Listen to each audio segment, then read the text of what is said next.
Hello! Eto na naman ang Rockbeat Channel para pag-aralan natin ang tungkol sa mga musical signs and symbols o yung mga konsepto at simbolo sa musika. Ito ay part 1 lamang dahil marami pa tayong pag-aaralan ng mga signs and symbols ng musika. Ngayon, ano ang inyong nakikita? Tama! Ito ay 5 pahalang na linya. Ano kaya ang mga ito? Ito ay ang tinatawag natin na staff o limguhit. Ito ay binubuo ng 5 linya at 4 na puwang or spaces. Dito natin inilalagay or isinusulat ang mga nota, pahinga at iba pang simbolo sa musika. Ngayon, ang sumusunod naman ay ang tinatawag natin na clef o yung mga clef signs. Ano ba yung mga clef? Ang clef ay mga simbolo para madaling makilala ang mga nota at saklaw o yung tinatawag natin na range nito sa limguhit o staff. Ngayon, makikita ninyo ang uri ng mga clef na tingin ko ay pamilyar na kayo at nakikita na ninyong madalas. Ang una, ito ay ang tinatawag na G-clef. Ang G-clef ay tinatawag din na treble clef. Bakit siya tinawag na G-clef?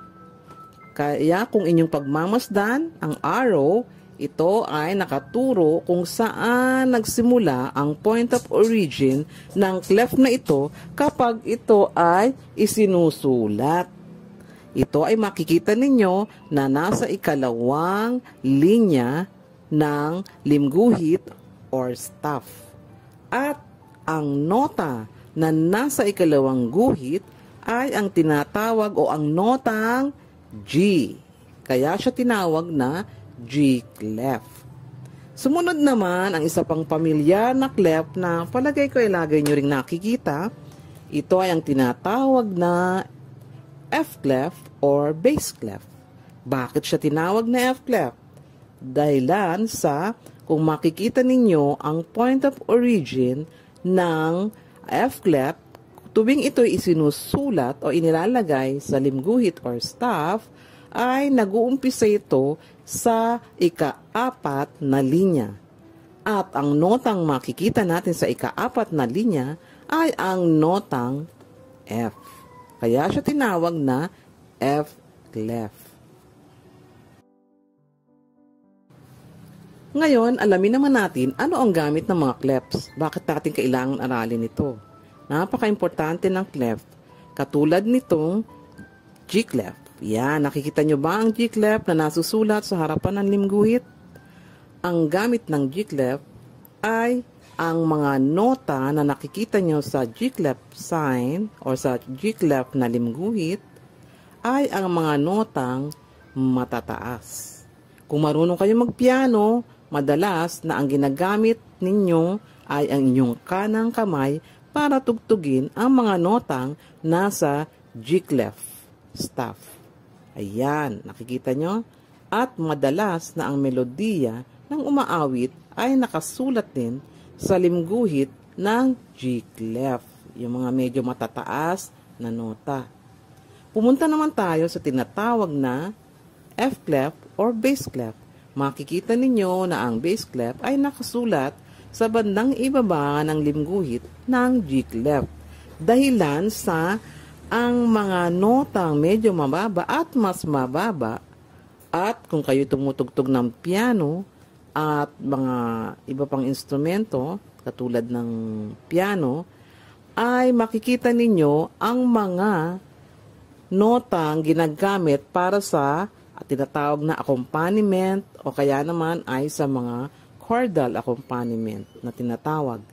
At madalas na pag nakita ninyo ang F-clef kung kayo ay tumutugtog ng piano, ang left hand ang tumutugtog ng mga nota na nasusulat sa F-clef na limguhit. At madalas, ito ay may mga mabababang nota. Ayan, pagmasdan natin. Yan. Okay. Madalas din sa G clef makikita kung kayo ay umaawit ang mga inaawit na nota ng soprano at alto. Ang ginagamit na nota ay ang mga nasusulat sa G clef.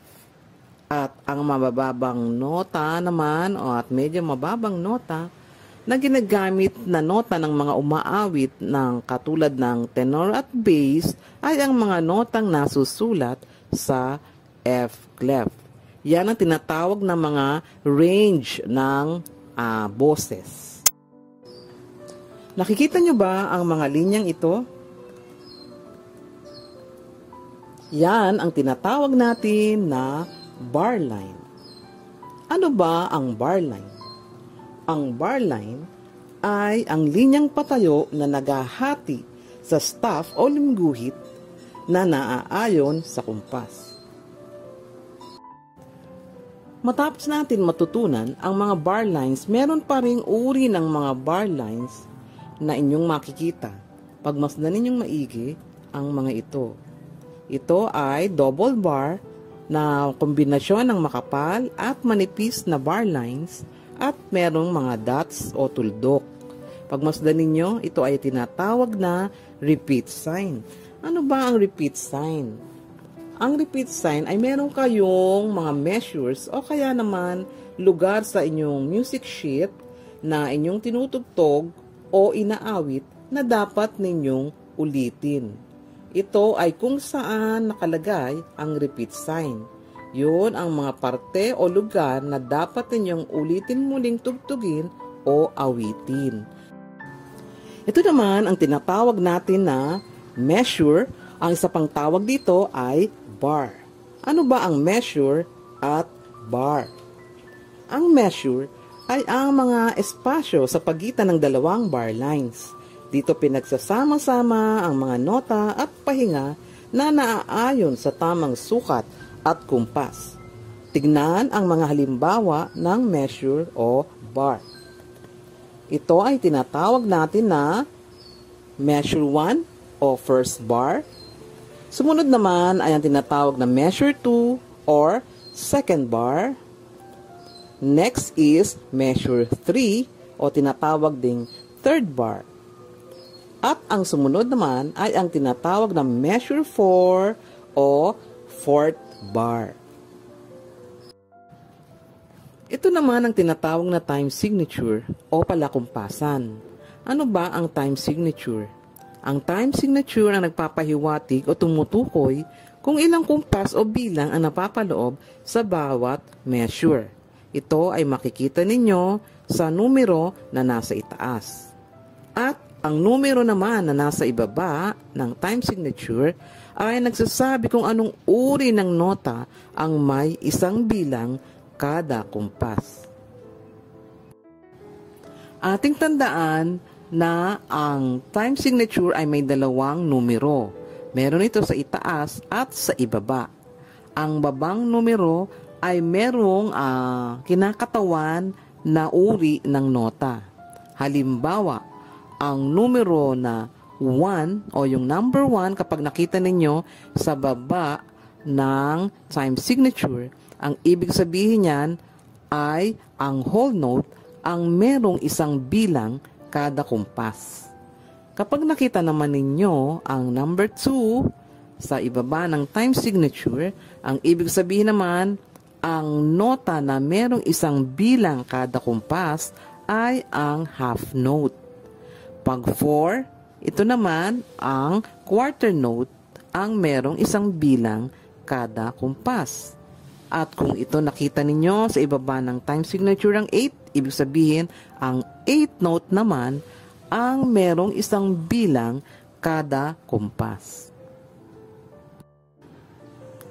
Ito pa ang ibang halimbawa ng mga time signature o palakumpasan. 2-4, 3-4, 4-4, 6-8. At ang tinatawag natin na common time na may 4 na bilang na kumpas. At cut time na merong dalawahang bilang na kumpas.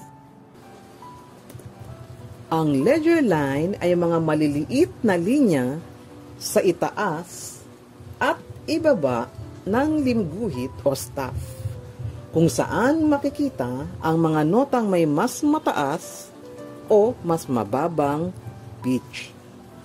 Ito ang mga halimbawa ng ledger lines. Ito ang iba't ibang uri ng nota. Umpisahan muna natin sa tinatawag na whole note.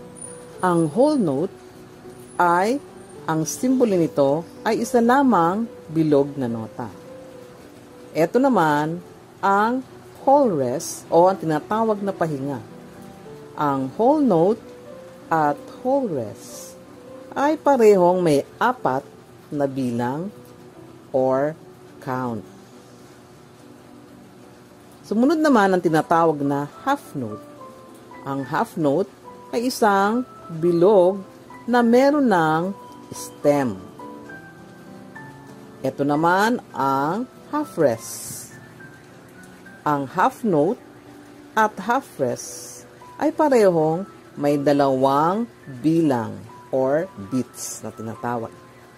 Sumunod, ang tinatawag na quarter note. Ang quarter note ay isang maitim na nota na merong stem. Ito naman ang tinatawag na quarter rest, at ang quarter note at quarter rest ay may parehong isang bilang o isang beat lamang. Sumunod naman ang tinatawag na 8th note. Ang 8th note ay isa ring itim na nota, ngunit ito ngayon ay meron ng flag o leaf na tinatawag. Ito naman ang tinatawag na 8th rest, at ang bilang ng 8th note at 8th rest ay 1/2 lamang. Sumunod, ang tinatawag na 16th note. Ito ang 16th note. Ito ay para ring 8th note, pero ito ay meron ng 2 flag or 2 leaves. Okay? Ayan, nakikita nyo ba? At ito naman ang 16th rest, at ang 16th note at 16th rest ay nakaka-receive lamang ng 1/4 count or beat.